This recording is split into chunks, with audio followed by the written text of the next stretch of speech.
السلام علیکم ورحمۃ اللہ وبرکاتہ۔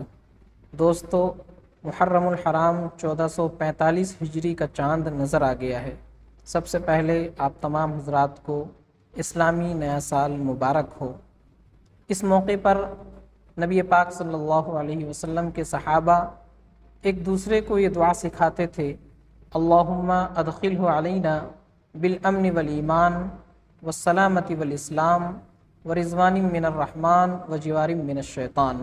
اس کا ترجمہ ہے، اے اللہ، اس سال کو یا اس مہینے کو ہمارے اوپر امن و امان، سلامتی اور اسلام، رحمان کی رضامندی اور شیطان کے بچاؤ کے ساتھ داخل فرما۔ تو حدیث کی کتابوں میں نئے سال کی آمد پر یا نئے مہینے کی شروعات پر یہ دعا منقول ہے۔ ہمیں اور آپ کو چاہیے کہ ہم اس دعا کے پڑھنے کا اہتمام کریں۔ دعا ہے اللہ تبارک و تعالیٰ اس سال کو ہم سب کے لیے خیر و برکت کا ذریعہ بنائے۔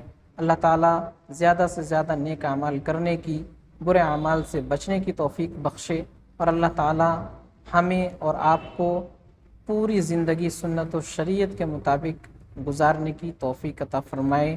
اللہ تعالیٰ اس سال میں ہمارے تمام مسائل کو حل فرمائے، پریشانیوں کو دور فرمائے، ہمارے رزق میں اللہ وسعت عطا فرمائے، تمام مرحومین کی اللہ مغفرت فرمائے، بیماروں کو شفا عطا فرمائے، بے روزگاروں کو اللہ حلال روزگار بخشے، اور جو بے اولاد ہیں اللہ انہیں نیک صالح اولاد عطا فرمائے۔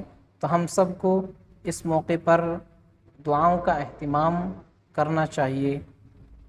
بہت بہت شکریہ۔ والسلام علیکم ورحمۃ اللہ وبرکاتہ۔